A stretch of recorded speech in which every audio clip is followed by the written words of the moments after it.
Jean, salut, ça fait longtemps, comment estás? Muy bien, va bene, si, si, la famille, salut tout le monde, ça va bien. Bon, je pense que ça fait un petit moment là. Alors ça y est, je vais partir. Je suis à l'hôtel là, ouais, je suis pas chez moi. Voilà, beau petit décor, vous voyez, c'est assez sympathique, hein? Une vieille maison chinoise comme ça, traditionnelle. Et ouais, ben ça y est, ça va plutôt bien. On va faire un petit point, parce qu'il y a plein de choses à dire. Ça fait déjà un an que je faisais une vidéo, j'allais dire, sur le démarrage du Covid en France. Là, et voilà, plus d'un an est passé. Oui, déjà, qu'est-ce que ça passe vite. Et ben voilà, maintenant il faut... la situation, elle est, on va dire, elle est pas... elle est quand même bien catastrophique. On aimerait bien revenir un an en arrière et se dire, mais merde, on a quand même un peu chié. Après, je parle de la gestion dans les pays occidentaux, quoi. Tout ce qui s'est passé, enfin voilà, on approche tristement des 100 000 morts. Et malheureusement, y a, ouais, c'est, je passe un sans nom, quoi. Ça a été une gestion catastrophique de la crise, tout simplement. Et que ce soit la France, que ce soit les pays européens, que ce soit les autres pays, enfin, je veux dire, il y a eu je sais pas, une bande d'incapables. Ils sont tous été dans la même école, je pense, et ils ont pas réussi, ils se sont fait dépasser par les événements. Je vois, c'est tellement triste à dire, mais d'être gouverné par ce genre de personnes, enfin, ouais, un peu tout le monde, mais je veux dire, ils méritent, et puis ils seront capables de vous dire, ah, c'est votre faute. Sur tout ça, voilà, retenez bien une chose, que vous n'êtes pas responsable. Bien que chacun doit respecter aussi ses gestes barrières, enfin ça c'est normal, on a tous une responsabilité vis-à-vis des autres, mais il faut savoir aussi que l'État a aussi beaucoup de fautes et ils auraient largement dû agir, avoir de la poigne dès le départ, mais ce qui n'a pas été le cas, et du coup on en est là. On en est dans ce scénario que tout le monde connaît, et puis sans savoir quand est-ce que ça va s'arrêter. C'est long, c'est très long. Et ouais, ça fait beaucoup de mal à beaucoup de monde et ouais, c'est bien triste. Et moi, je vois ça d'un œil extérieur. Je dis d'un œil extérieur parce que je vis sur une autre planète. En Chine, le virus, il n'a pas réussi à percer. Enfin voilà, il en a marre, hein, il en a marre des Chinois, le virus, hein. Il essaye à chaque fois, il se fait recaler à l'entrée. Ils ont une méthode de gestion qui est incomparable. Aujourd'hui, tout le monde est libre, fait ce qu'on veut depuis tellement longtemps, quoi. Et c'est bien triste, quoi. On s'est sacrifié au départ, mais et finalement, voilà, bon, bah, tout le monde reste avec des masques aussi dans les transports, mais le reste, tout le monde, toute la vie a repris, quoi. Pas d'amende, y a rien. En France, j'ai vu qu'on avait 270 millions d'amendes, 270 millions d'euros d'amende depuis le démarrage du confinement, quoi. C'est une honte ici, il n'y a pas un Chinois qui a pris même 10 quoi, enfin 10 quoi, ce serait 1 euro d'amende, il n'y a pas, il n'y en a pas, il n'y a rien quoi. Donc on peut dire ce qu'on veut, je ne vais pas faire une apologie, enfin voilà, mais ça a été géré comme ça, pourquoi? Parce que les gens sont autodisciplinés et qu'ils l'ont fait, après il y a beaucoup de peur aussi, hein, je dis pas, hein, il y a le truc, mais chez nous, on a joué à jour-nuit, confiné, pour confiner, pas confiner. Ah ben on va placer un petit couvre-feu. 6 heures, 9 heures, 6 heures, 7 heures, enfin voilà, grand n'importe quoi, avec des solutions qui marchaient pas, qui marchaient absolument pas. Là maintenant on se retrouve avec des putains de ministres qui vont se gaver dans des restos clandestins. Toi tu vas y aller, tu vas te prendre une grosse amende, mais eux ils iront, mais y a aucun problème. Donc faites ce que je dis, voilà, enfin c'est plutôt faites ce que je dis et ne faites pas ce que je fais. Hein. Euh, donc c'est vraiment du n'importe quoi. Euh, c'est du grand n'importe quoi. Mais, mais on en est là. Et dans tout ça, il y a des grands sujets qui traînent. Il y a des grands sujets qui...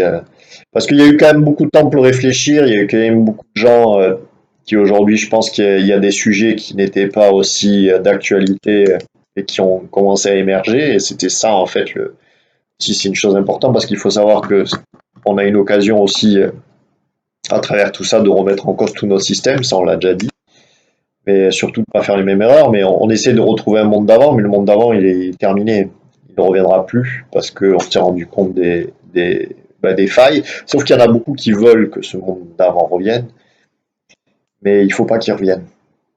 Il faut surtout pas qu'il revienne parce que on va se retrouver avec des problématiques, et c'est ça que je veux parler, c'est des choses beaucoup plus importantes que le Covid qui nous menacent et qui sont là. Et alors je sais qu'aujourd'hui, bien que ça soit le sujet, c'est le Covid, il faut s'en débarrasser le plus vite possible, mais il y a quand même quelque chose, alors soi-disant ça fait partie maintenant de la préoccupation des Français.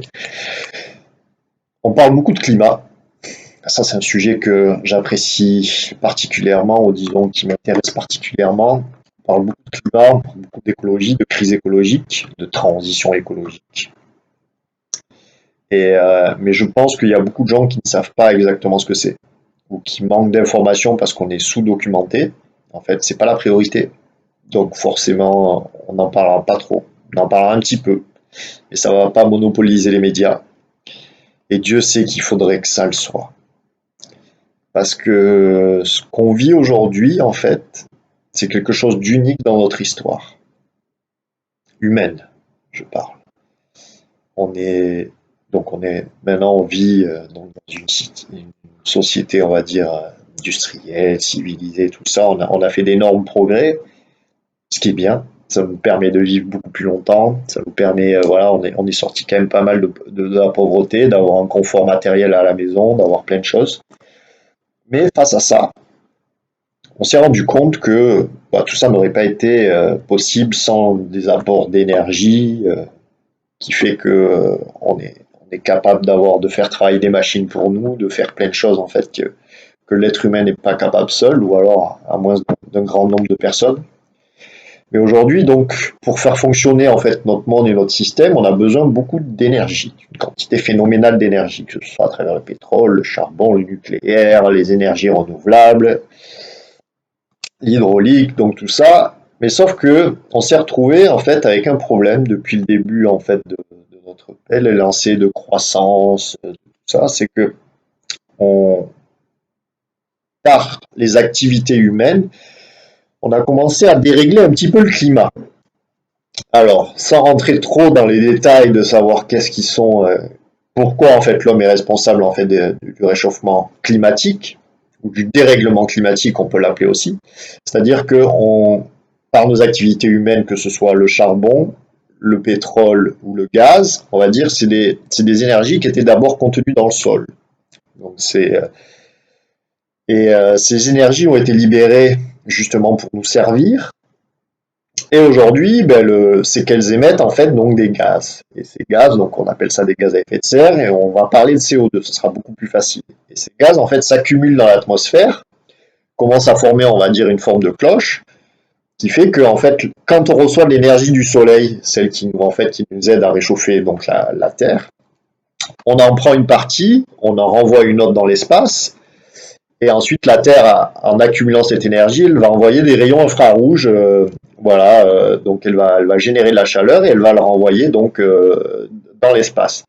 Sauf que grâce à notre atmosphère et grâce à ces gaz à effet de serre, ça permet en fait de garder, de connaître le climat qu'on a actuellement, parce que la chaleur reste prisonnière donc de l'atmosphère, elle s'en va pas complètement, parce que s'il n'y avait pas cette atmosphère, il ferait, je crois, moins 18, moins 19 sur Terre. Donc imaginez, ça serait un gros congélateur, et c'est comme ça en fait qu'on vivrait. Mais grâce à ces gaz-là, ça nous permet d'avoir justement la vie sur Terre. Et, mais le truc, c'est qu'il y a une certaine quantité de gaz, il y a des phénomènes naturels qui font que ça se régule, il y a eu des périodes glaciaires, il y a eu des périodes chaudes, froides, donc peu importe, mais il y a un système de régulation naturelle qui fait que quand il y a trop de CO2, on en absorbe, et ainsi de suite. Sauf que là, toute cette quantité de CO2 qui avait été absorbée, qui a été créée, on va dire, accumulée par des millions d'années, des millions d'années, elle se retrouve libérée en l'espace de 150 ans, voire 200 ans, depuis le début de la révolution industrielle. Et principalement, ces 50 dernières années, on va dire. Et qu'est-ce que ça fait? Justement, ces 50 dernières années, on a quasiment doublé la quantité donc de CO2 dans l'atmosphère, et on se retrouve avec des quantités donc bien trop anormales que ce que la Terre est capable de réguler par elle-même, ce qui fait qu'on crée forcément un effet de cloche et toute cette énergie, cette chaleur en fait qui devrait s'échapper ne s'échappe pas, elle reste prisonnière. Donc à partir de là, c'est un phénomène qui est très long, ça prend du temps, mais qui fait que c'est aussi très rapide. Pourquoi à une échelle, on va dire géologique, sur des millions d'années, c'est ce qui se passe aujourd'hui, ça s'est jamais produit d'une façon aussi rapide. Et là, tous les scientifiques en fait pourront le dire, c'est que les phénomènes climatiques, il y en a eu des centaines, voire des milliers, mais le phénomène qui se passe aujourd'hui, et ça ils en sont, il y a un consensus là-dessus, c'est-à-dire que tout le monde est d'accord sur ça, c'est que ça s'est jamais produit aussi rapidement. Et on en est responsable. Donc ce qui se passe, c'est que bon, ils s'en sont tous rendus compte au bout d'un moment, ils se sont dit bon ben on est peut-être en train de chier avec le climat à force de relâcher nos trucs et tout, mais on en a besoin pour se développer. Mais il faudrait quand même qu'on fasse quelque chose. Donc ils se sont dit en 2015, on va se rejoindre à Paris, tiens, chez nous, yes, et on va se dire, ben voilà, on va se mettre d'accord sur, on va essayer d'émettre un petit peu moins de gaz à effet de serre pour essayer de limiter un peu la température. Parce que maintenant ils savent en fait que si on relâche tant de gaz, en fait on va augmenter la température par rapport à le début de l'ère industrielle, que si on n'avait rien fait en fait. Au début, si on avait laissé tous ces combustibles dans le sol, combustibles fossiles dans le sol. Donc on s'est dit, voilà, on reprend la période d'avant, avant qu'on y touche. Et on s'est dit, donc par rapport à ça, on va se limiter à 1,5 degré de hausse de température. C'est une moyenne, hein, c'est pas, on parle de moyenne à l'échelle mondiale, c'est-à-dire que on prend les pôles, on prend les endroits où il fait chaud, il fait froid, mais c'est une moyenne. C'est pas juste il fait 30 et 31 degrés et demi. Non, non, ça ne marche pas comme ça. Malheureusement, il y a des endroits où quand on parle de 1 degré et demi, enfin de moyenne, ça peut varier, ça peut être dans les pôles, et c'est là où les pôles justement se réchauffent beaucoup plus rapidement que sur les terres au niveau de l'équateur ou vers chez nous, c'est-à-dire que il y a des températures qui montent de 15, de 10, 15, voire 20 degrés. Et ce qui n'est absolument pas normal. Donc imaginez que s'il y a des températures de plus 10 degrés, de plus 15, 20 degrés dans les pôles, forcément la glace fond plus vite. Et ça, c'est un problème en fait vraiment, vraiment important. Parce qu'on a limité, on a estimé que aujourd'hui, par rapport à l'ère industrielle, on est à plus 1,1 degré.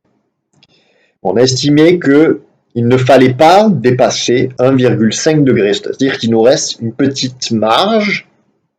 Mais si au-delà, si on dépense, on va dire, ce réservoir d'énergie, si on lâche ces énergies fossiles dans l'atmosphère, eh bien, on arrivera forcément à 1 degré. C'est scientifique, c'est quasiment, voilà, c'est mathématique, voilà. Donc on arrivera à ça. Et on s'est dit, non, il faut qu'on le limite à 1,5 degré. En fait, à la base, c'était même 2. Mais ils se sont dit, non, on va dire 1,5. Mais en fait, là, il faut savoir que les 1,5 degré, on les a... Oh, c'est fini, c'est mort. C'est déjà mort. Pourquoi? Enfin, c'est encore compliqué, c'est que les effets, ce qu'on rejette maintenant dans l'atmosphère, c'est un effet 20 ans plus tard. Ah oui. C'est le temps que ça se mette un petit peu de partout sur la Terre, là, ça a un effet 20 ans plus tard. Donc aujourd'hui, les hausses de température, les changements, c'est le résultat d'émissions qu'on a balancées il y a 20 ans auparavant. Donc même si on arrêtait tout du jour au lendemain, il faut savoir que la Terre, elle continuerait à se réchauffer même au moins pendant 20 ans.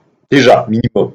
Et elle continuera ensuite, et lentement, lentement, lentement. Donc à partir de là, on est dans un putain de mur, on est baisé. Rien que déjà là-dessus, on est baisé. Donc on s'est dit, bon, de toute façon, on est baisé, mais il va falloir quand même qu'on limite un petit peu la casse. Hein. On va devoir trouver quelque chose. À faute de défaut de l'arrêter, d'empêcher ça d'arriver, on va devoir se dire, bon, on va autant limiter, parce que le moindre dixième de degré va être super important. Et pourquoi en fait ils ont dit 1,5? Pourquoi ils ne sont pas dit 2, 2, 2,5, 3 degrés? Parce qu'en fait il se passe quelque chose d'ultra important au-delà des 2 degrés. En fait le seuil c'est vraiment les 2 degrés. Et à l'heure qu'il est, ces 2 degrés on risque de les atteindre d'ici avant 2050. largement, parce que les 1,5 degré, ça sera avant 2030, et en fait, les 2 degrés, on va les atteindre avant 2050. Donc qu'est-ce que ça veut dire 2 degrés? 2 degrés, ça veut dire que déjà, vous voyez ce qui se passe aujourd'hui.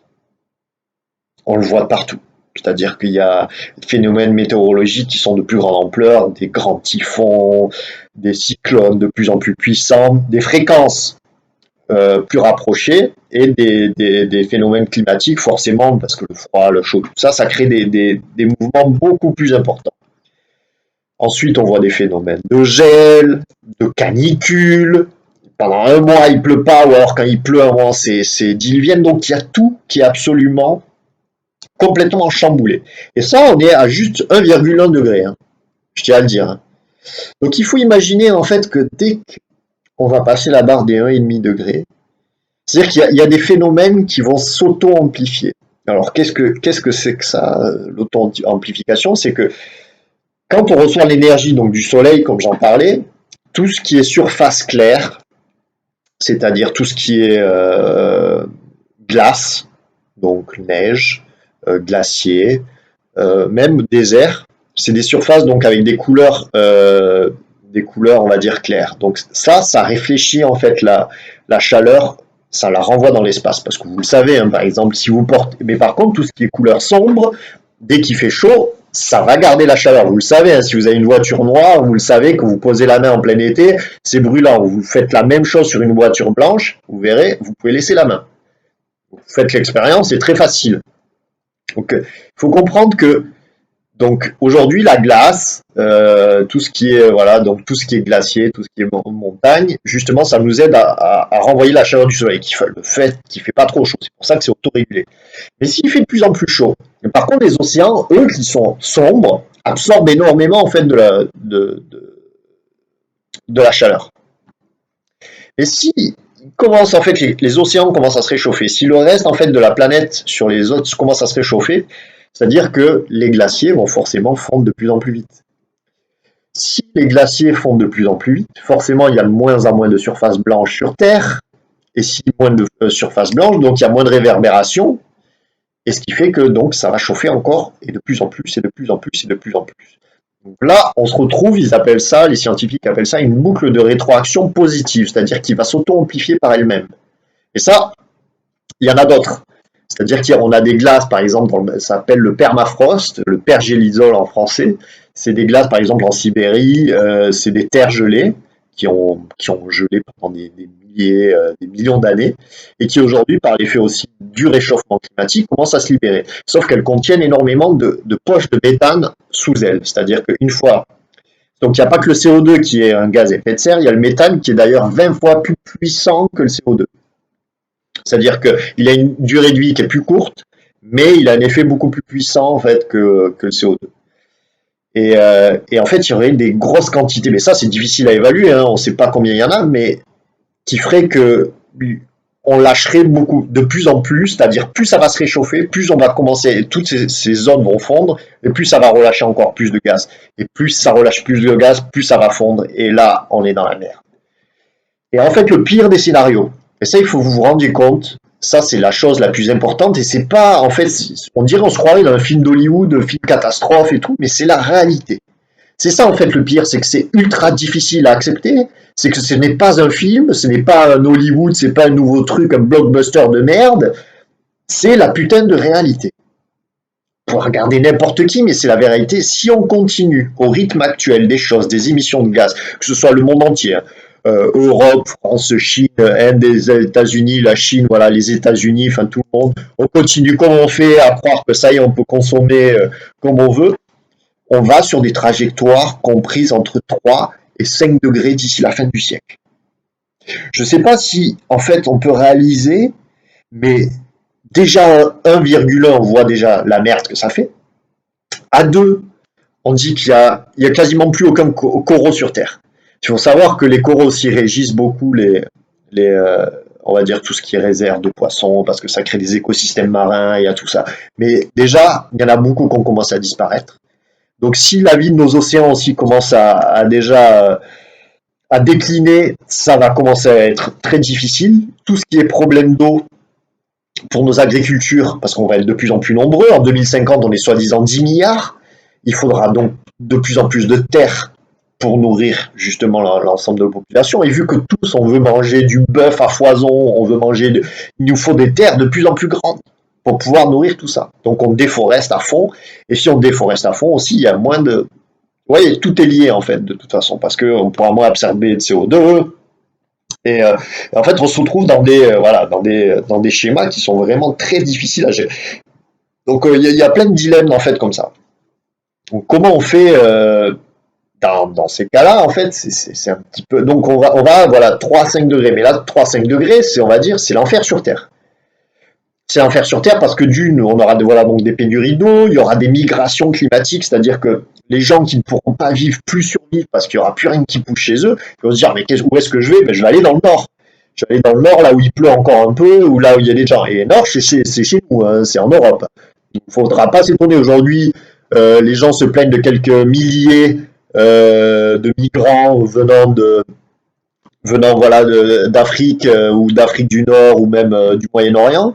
Mais d'ici comment dire, des dizaines d'années, ça sera des dizaines de millions de personnes qui vont essayer de trouver refuge pour continuer à vivre. On ne pourra pas leur enlever ça, quoi. Donc on ne pourra pas ériger des grandes barrières. Hein. Je veux dire, la Turquie aujourd'hui, elle joue déjà avec ça entre nous et l'Europe, mais ça ne pourra pas durer longtemps. Hein. Donc il y aura des choses qui vont être... mais on ne réalise pas parce que c'est loin. Alors ces problèmes, ils ne nous touchent pas maintenant. Alors on n'y pense pas, et parce qu'aussi c'est très anxiogène de penser à ça. Hein. Je veux dire, je ne peins pas quelque chose de très joyeux là. Hein. Je peins pas, c'est pas une scène idyllique. Hein. C'est quelque chose de tout à fait possible. C'est un univers de possible dans le futur qui nous attend. Donc, et ça, c'est hors Covid. Et je veux dire que le Covid était là ou pas, c'était la même chose. Ces choses-là ont de fortes, très fortes probabilités de se produire. Mais personne ne vous le dira. Personne ne vous le dira. Enfin, on ne va pas en parler aux 20 heures. Hein. Non, parce qu'ils veulent pas paniquer les gens. Vous avez eu déjà comme ils ont géré le Covid avec les gens. Non, non, non. Alors, imaginez la gestion de ce problème. Faut arrêter parce que là, c'est vraiment autre chose. C'est-à-dire que là, on a une vague avec le Covid qui entraîne une vague aussi de licenciements de masse. Il va y avoir des problèmes sociaux. Il va y avoir déjà, ouais, pour tous les gens qui sont au chômage, qui pourront pas finir le mois. Les gilets jaunes, c'était gentil. Je pense que s'il y a quelque chose derrière, ça va être encore plus le bordel. Alors, qu'est-ce qu'on fait là-dedans? Ben, il y a plein de, il y a plein de choses à faire. Hein. Il y a plein de choses à faire, mais déjà, la première des choses, bon, climat. Donc ça, je viens de finir, mais je tiens à dire vraiment, et encore d'insister sur le fait, les 5 degrés, donc c'est impossible, c'est l'enfer sur Terre, comme on dit, parce que ça sera invivable, et je pense que dans ces cas-là, je pense que l'humanité n'aura plus beaucoup de... On ne pourra pas vivre sous Terre. Il y a des zones, en fait, il faut savoir qu'il y a des zones, et c'est arrivé beaucoup l'année dernière, c'est-à-dire qu'il y a des moments, on ne pourra même plus mettre le pied dehors. C'est-à-dire que notre système, ouais, quand on transpire, ouais, c'est pour évacuer donc la chaleur. C'est pour justement faire un système de régulation pour éviter qu'on en soit en surchauffe. C'est un peu comme votre moteur, mettez du liquide de refroidissement, mais nous c'est pareil, on transpire, c'est la même chose. C'est pour réguler, pour éviter que ce soit trop chaud à l'intérieur et qu'on fasse, voilà, qu'on clame quoi. Eh ben, il y a des endroits sur Terre où le taux d'humidité à cause des chaleurs sera tellement important que le corps ne pourra même plus faire ce système de sudation, c'est-à-dire qu'il en est incapable. Il va même plus reconnaître, il sera complètement déréglé. Donc, dans des systèmes comme ça, si on ne peut même plus évacuer notre propre chaleur parce que l'extérieur est déjà beaucoup trop chaud, eh ben, dans ces cas-là, c'est la mort en 1 ou 2 heures. Et ce genre d'endroit, ils l'ont dit, il y a eu quelques zones justement, peut-être que ça ne nous concerne pas encore parce que nous on se dit on est encore dans l'hémisphère nord, ça va, mais il y a des zones entières du monde, donc de la planète, qui ne pourront et ne seront plus vivables. Donc, c'est des choses, en fait, on manque d'informations, mais on devrait tous savoir ces choses-là aujourd'hui. Parce que ça nous concerne, ça concerne nos enfants, ça concerne en fait les futures générations. C'est le monde dans lequel on va les laisser, va être un monde très difficile. Donc je parle d'un problème climatique. Je vais aborder un deuxième problème. Le deuxième problème, quel est-il? Le deuxième problème, c'est la biodiversité. Depuis, je ne sais pas si vous vous souvenez donc du panda là, de l'association WWF.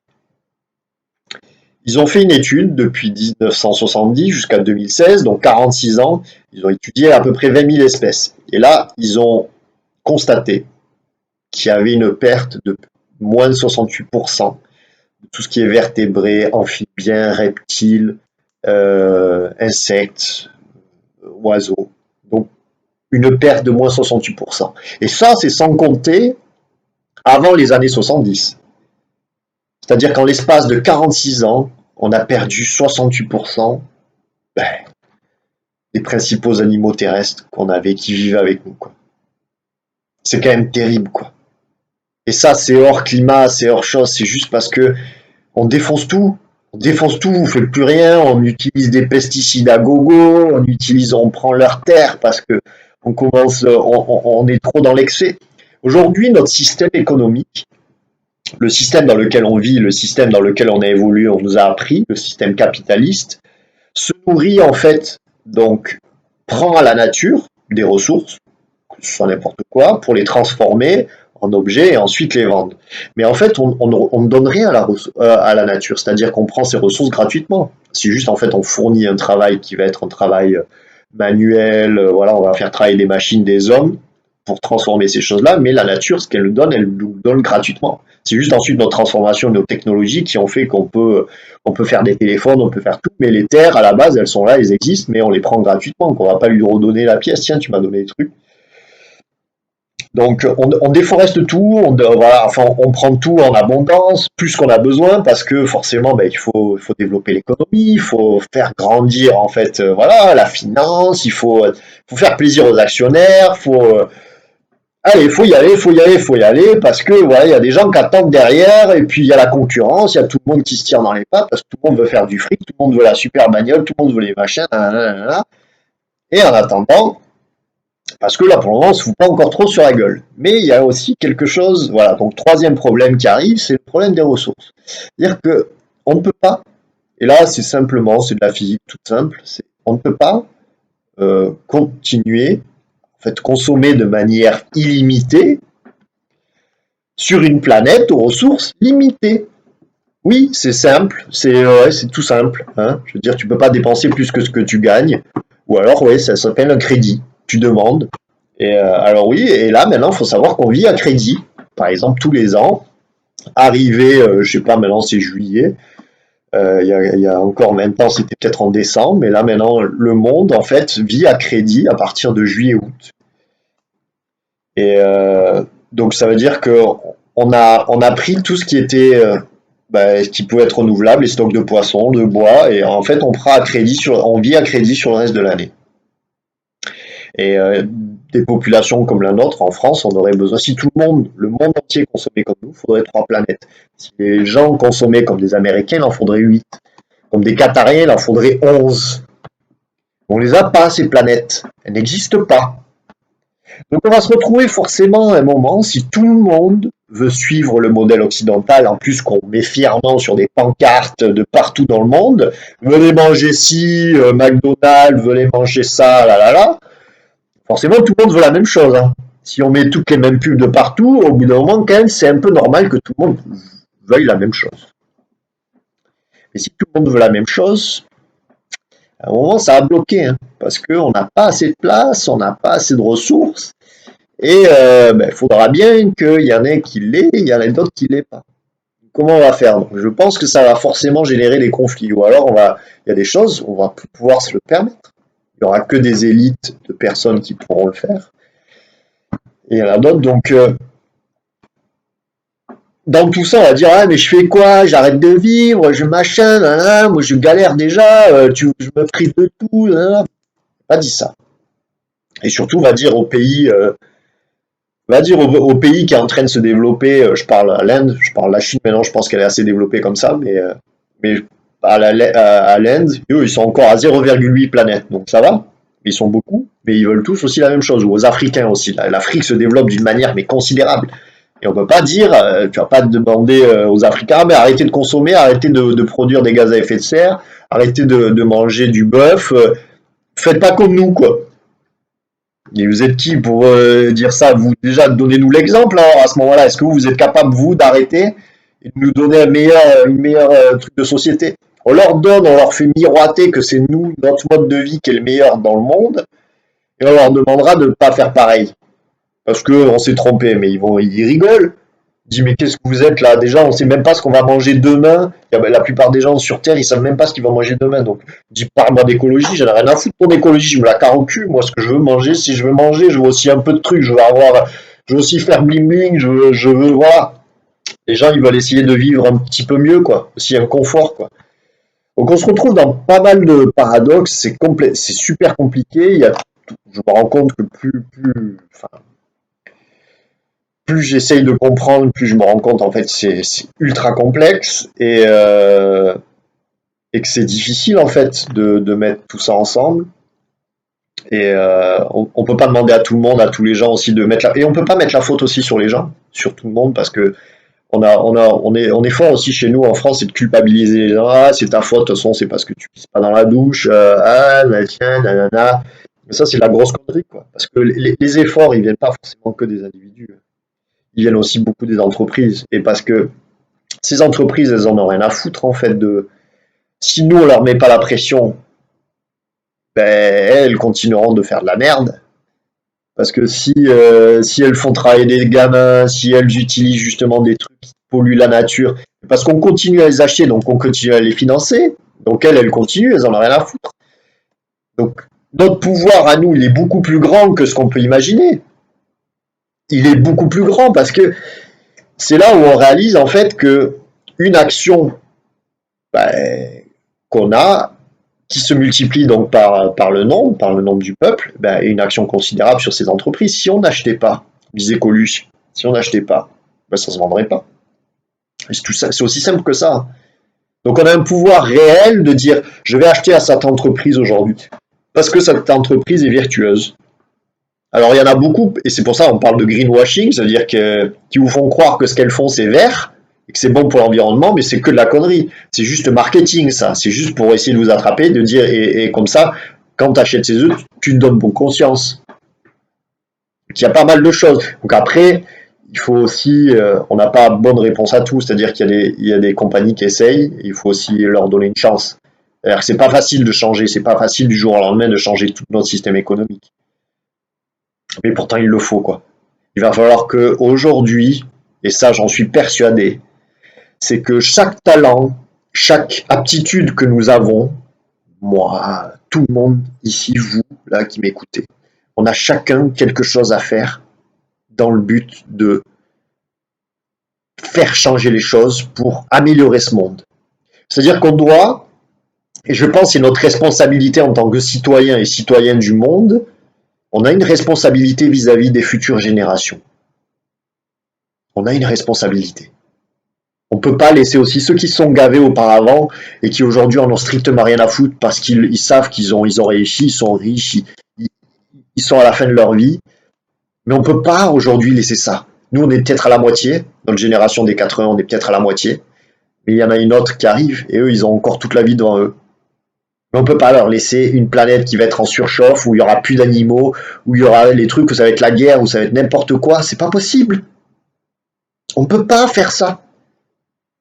Faut qu'on arrête, on nous a toujours mis dans une espèce de système égoïste. Rappelez-vous, quand on était petit, il y avait beaucoup plus d'humanité, les gens se parlaient beaucoup plus. Aujourd'hui, on s'est renfermé sur nous-mêmes. Il n'y a jamais eu autant de dépression qu'aujourd'hui. Il n'y a jamais eu autant de burn-out qu'aujourd'hui. Il n'y a jamais eu autant de ras-le-bol qu'aujourd'hui. Parce qu'on nous a enfermés dans des trucs où on nous fait miroiter des désirs qu'on n'a pas besoin. C'est pas parce qu'on aura cette bagnole qu'on va être plus riche, c'est pas parce qu'on aura ce dernier téléphone qu'on va être plus heureux. Et ça, c'est toutes ces choses-là, c'est des mécanismes qui agissent sur nos cerveaux, sur des systèmes de dopamine, de récompense, de machin, qui fait que on est complètement asservi à tout ça. Ben, c'est triste, mais aujourd'hui, en fait, la psychologie, elle est utilisée dans le but de vendre plus, elle n'est pas utilisée dans le but d'aider les gens à sentir mieux. Elle est utilisée dans un but de les rendre, comment les contrôler mieux, ou comment les asservir mieux. Mais c'est un système qui est super malsain, en fait, quand on s'en rend compte. Et il faut arriver à s'extraire de ça, sortir de ça. Pour ça, pour juste retrouver une forme de liberté, se dire je suis moi, je fais mes trucs, j'ai pas besoin de toutes ces conneries pour être heureux, quoi. J'ai besoin, oui, d'être en bonne santé, j'ai besoin de bien manger, d'arrêter de manger des conneries, j'ai besoin ensuite de faire du sport, j'ai besoin de me sentir bien, d'être en contact avec la nature, de passer plus de temps, voilà, avec la nature et avec des gens tout simplement. Pas à faire des activités débiles voilà, qui juste enrichissent quelqu'un d'autre, quoi. Après, après voilà, on fonctionne sur des systèmes d'échange. Ça ne veut pas dire aussi que l'argent c'est quelque chose de mauvais. Mais il faut que ça soit aujourd'hui. Il n'y a jamais eu autant d'écart que ça. Il n'y a jamais eu des riches qui ont été. Aujourd'hui, la pandémie, elle a fait ressortir des fortunes, quoi. Et je crois 450 milliards 450 milliards qui ont été gagnés par 43 personnes. Mais c'est toujours pareil, quoi. C'est toujours à un moment dans des crises qu'il y en a qui se gavent et qui prennent des monopoles. Et là, c'est vous vous inquiétez pas, eux, ils auront rien, ils auront aucun problème. Mais c'est toujours les autres qui traînent. Mais aujourd'hui, on est dans des écarts qui sont tellement grands que c'est pas soutenable. Ce n'est pas soutenable. Il faut qu'on revienne à plus d'équilibre, plus d'égalité dans ce monde. C'est pas possible. Parce que tôt ou tard, sinon, on viendra se foutre sur la gueule. Et ça, c'est pas bon. Voilà, je veux dire, l'être humain, quand je vois, j'ai relu certains livres d'histoire, mais je me dis, mais en fait, c'est vrai que on était horrible. Dans l'histoire, on a été horrible, l'être humain. C'est que vraiment récemment, là, qu'on se tape pas trop sur la gueule, où ça va, en fait, parce on a commencé à un peu réfléchir et se rendre compte, en fait, des horreurs qu'on avait pu commettre, quoi. Mais là, aujourd'hui, il est question d'évoluer sur un autre plan. Il faut encore évoluer, quoi. Il faut devenir un peu plus humain, quoi. Il faut arrêter avec toutes ces conneries de, de, de différence, entre déjà les hommes, les femmes, c'est la même chose. Faut arrêter que les hommes aient plus de pouvoir que les femmes, c'est du grand n'importe quoi. Il faut ensuite que, je sais pas, enfin, que les couleurs, ça devrait terminer, les religions. Tout le monde devrait pouvoir pratiquer sa religion sans devoir se taper l'un sur l'autre ou de dire ah non, c'est moi qui ai raison, c'est mon Dieu qui a raison, c'est pas le tien. C'est du n'importe quoi, putain. Maintenant, il faut vivre, on vit sur une planète, faut qu'on apprenne à vivre ensemble, tout simplement. Et c'est pas parce que moi j'ai raison, ben voilà, non, on peut trouver des compromis. On va pas on peut se comporter comme des gens civilisés sans se foutre sur la gueule. Ok, bon ben on a peut-être un peu moins de ressources, on va essayer de moins consommer, on va essayer de mieux répartir les richesses. Parce que les richesses, on les a, elles existent. Mais sauf qu'elles sont contenues dans juste une certaine main, quoi. Il y a des gens qui ne veulent pas lâcher parce que l'attrait du pouvoir, la volonté de vouloir plus, et d'asservir les autres dans ce but-là, mais dans un but égoïste, parce que ces gens-là, ceux qui sont déjà en haut, ils veulent monter encore plus et encore plus, seront jamais satisfaits, parce qu'ils auraient peur de perdre tout. Donc il faut arriver à se détacher de tous ces besoins matériels, et ça, c'est super difficile. Et celui qui déjà aussi, ouais, a du mal à finir ses fins de mois, on ne peut pas lui demander de faire des miracles. Chacun doit le faire aussi avec et je comprends que chacun veuille aspirer à une meilleure vie. Mais c'est entièrement normal et c'est même, je veux dire, c'est même nécessaire pour chacun. On pourrait, c'est ce qu'il faut tendre. Il faut tendre vers ça. Moins d'individualisme, moins d'égoïsme et plus de solidarité, plus de partage. Et c'est pas simplement une utopie, parce qu'il y a des sociétés dans le passé, dans des communautés qui ont très bien réussi à le faire. C'est juste qu'aujourd'hui, notre modèle, il nous a dit non, c'est comme ça que tu dois être, mais ce modèle, il se trompe aujourd'hui. C'était valable peut-être il y a 200 ans, ça marchait bien, parce que c'était le début, on n'avait pas encore tout exploré, il y avait encore plein de choses, ok. Là, ça marche plus. Là, il faut complètement redéfinir notre moyen de vivre, de travailler. On peut pas travailler juste à être malade et à attendre la fin. Non, c'est pas possible. Il faut on trouve du sens à ce qu'on fait. Il faut qu'on se sente bien dans toutes ces choses-là. Il y a tellement de choses, en fait, la vie, elle est belle, mais on a l'impression qu'on est manipulé comme des petits pantins, on nous prend comme des imbéciles, on nous infantilise. On veut pas, en fait, qu'on sache, en fait, les choses, on nous en dit moins pour moins réfléchir. Comme si on n'était pas capable par nous-mêmes de faire ces choix-là. Donc ces choix nous être donnés, quoi. C'est pas normal. Parce que tout le monde en est capable. Il suffit de dire les gens, il faut éduquer, il faut apprendre aux gens. Et en fait, à partir de là, une fois qu'on sait, ben on sait ce qu'il faut faire. Donc il y a déjà, je pense, un premier travail dans tous ces problèmes en fait que je viens de dire, mais déjà il y a un problème, il faut s'éveiller à ces choses-là. C'est des sujets qui sont pas plaisants, mais il faut savoir qu'aujourd'hui, on a les outils, il y a des technologies, il y a tout qui existe pour pouvoir améliorer nos modes de vie. Ça se crée de partout. Il suffit de le voir, il suffit d'ouvrir les yeux pour le voir et il y a des mondes mais magnifiques qui peuvent être là à notre portée, quoi. Imaginez un monde rempli de verre, où chacun pourrait, en fait, voilà, on pourrait vivre dans des villes qui soient entièrement connectées, entièrement, j'allais dire, voilà, basées sur l'échange, ouais, il y aurait du verre de partout. On serait dans des environnements qui sont bien, qui sont pas malsains, il faut tendre vers des choses comme ça, où il y aurait beaucoup plus d'actions participatives, quoi.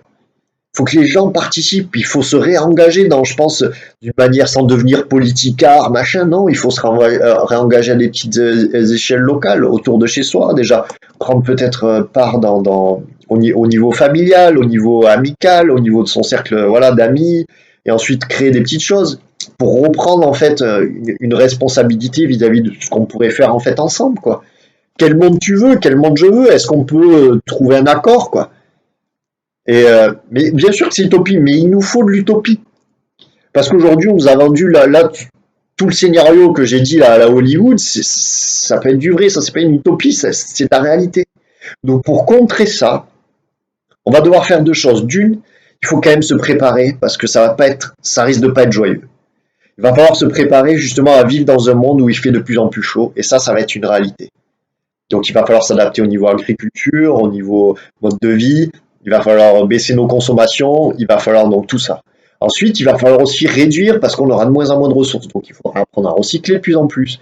Il va falloir apprendre aussi à consommer de moins en moins parce qu'une ressource la meilleure ressource, c'est celle qu'on n'utilise pas, celle qu'on économise. On peut pas le faire comme on dit. Il va falloir mettre des efforts à chacun, mais en fait, il faut pas croire que ces efforts, ils vont nous enlever du confort, ils vont nous enlever en fait de la joie ou quoi que ce soit. Non, parce qu'en fait, ces efforts, ils vont nous aider à nous enlever les choses dont on n'a pas besoin pour revenir à l'essentiel de nous-mêmes.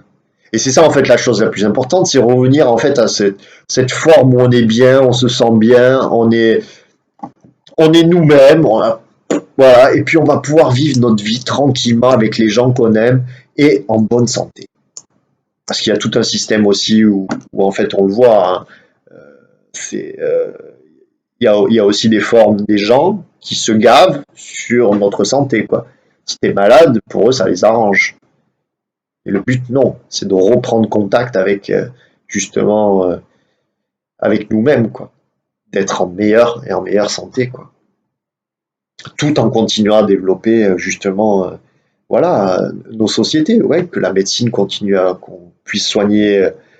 On ne pourra pas vaincre tout, mais qu'on n'évolue pas simplement sur l'aspect technologique, qu'on évolue aussi sur l'aspect humain, social, quoi, spirituel éventuellement, sans pour autant dire espèce de comment dire d'illuminé ou quoi que ce soit, non, parce qu'il y a une forme de toute façon, on est bien, voilà, on fait partie d'un tout, quoi.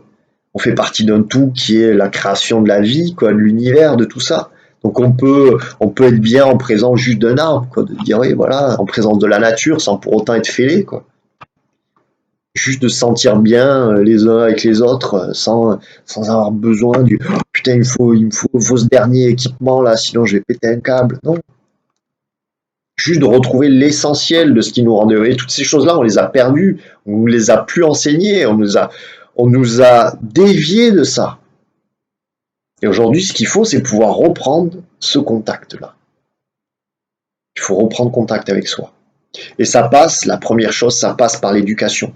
Ça passe par j'allais dire formation, c'est-à-dire qu'il faut lire. Il faut que vous repreniez goût à la lecture, il faut lire plein de livres. Il ne faut pas prendre tout pour content. C'est-à-dire que même ce que je dis, il faut le remettre en question. Il faut aller chercher les réponses par soi-même. C'est pas parce que les infos ont dit ça que c'est la vérité. Il faut aller chercher les informations. Mais aujourd'hui, on manque de temps. On nous force justement à manquer de temps. Cette société, elle nous pousse à avoir de moins en moins de temps. Accélérer, accélérer, accélérer, rendement, rendement, productivité. Moins de temps, moins de temps, moins de temps. Ils veulent pas. Et ensuite, quand tu es là, t'as pas envie des fois de te dire, ah, j'ai pas envie de travailler, j'ai pas envie de. Ah ouais, mets-toi devant une série, ne pense pas, ne réfléchis pas, ne réfléchis pas. Pense, voilà, laisse ta dopamine. Voilà. C'est ça, surtout ça le plus important. Et n'utilise pas ton cerveau. Non, laisse-le éteint. Il faut allumer les cerveaux. Il faut réallumer tout. Il faut qu'on se réanime nous-mêmes. Il faut qu'on se rebooste. Qu'on se rebooste. Et pour ça, ça passe par la formation. Il faut échanger avec les gens. Il faut discuter de ces problèmes parce que ces problèmes nous concernent chacun.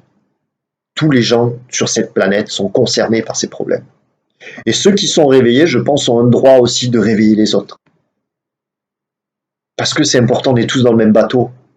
On dit, ils prennent la métaphore du Titanic. On est tous dans le Titanic, on le voit l'iceberg.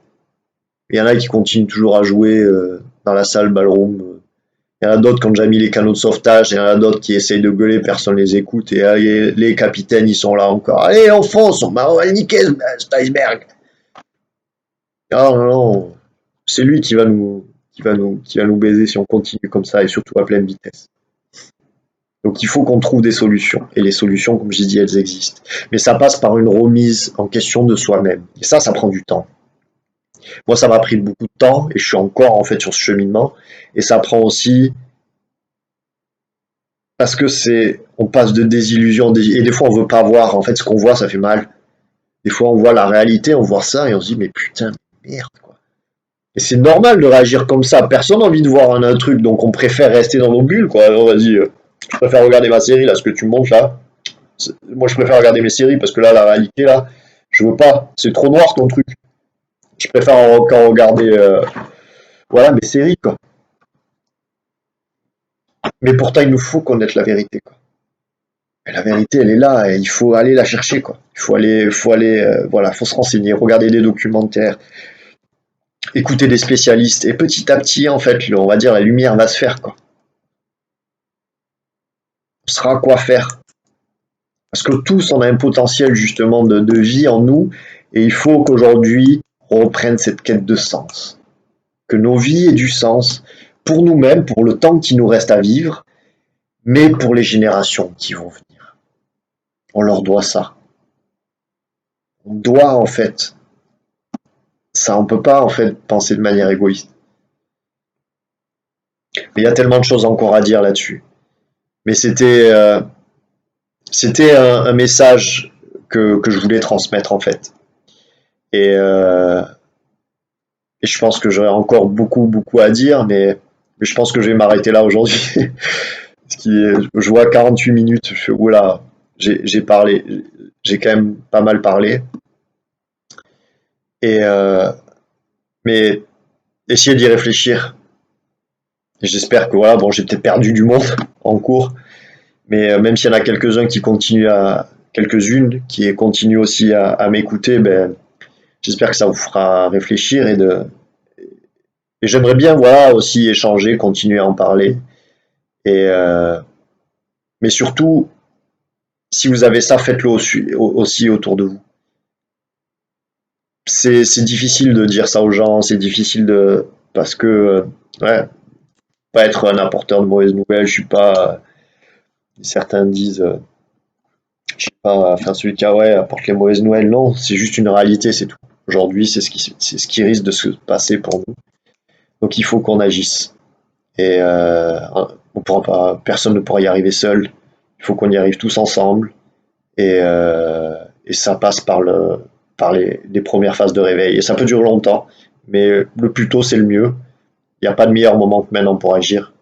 Et, mais chacun a son rythme. Et ne surtout pas avoir peur, je dirais, de ce qui nous attend, mais de plutôt d'être dans un sens euh, pas excité, mais justement enjoué sur le fait qu'on va pouvoir créer un monde qui soit un peu plus avec des plus grandes valeurs.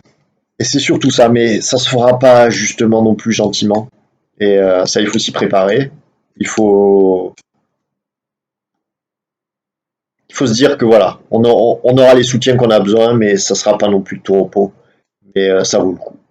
Ça vaut le coup de le faire et ça j'en suis persuadé. C'est quand même mieux que d'attendre sans rien faire tout le tableau que je vous ai peint. Je préfère en peindre un autre et je pense que chacun on peut y apporter sa touche aussi. Donc voilà, merci de votre écoute, merci à toutes et à tous et j'espère vous dire à très bientôt voilà, prenez soin de vous, prenez soin de vos familles, faites attention à vous avec le Covid, c'est toujours pas terminé et continuez, gardez courage, ça sera aussi bientôt terminé. J'espère pouvoir rentrer aussi en France, moi de mon côté, d'ici avant la fin de l'année. Et voilà, pour pouvoir retrouver le pays.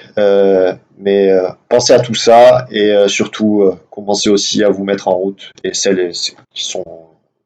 qui sont déjà en route aussi de continuer. Voilà, parce que je pense on a beaucoup de choses à faire. Mais c'est voilà, chacun son rythme. À très bientôt les gens, je vous embrasse et puis ciao ciao, à bientôt.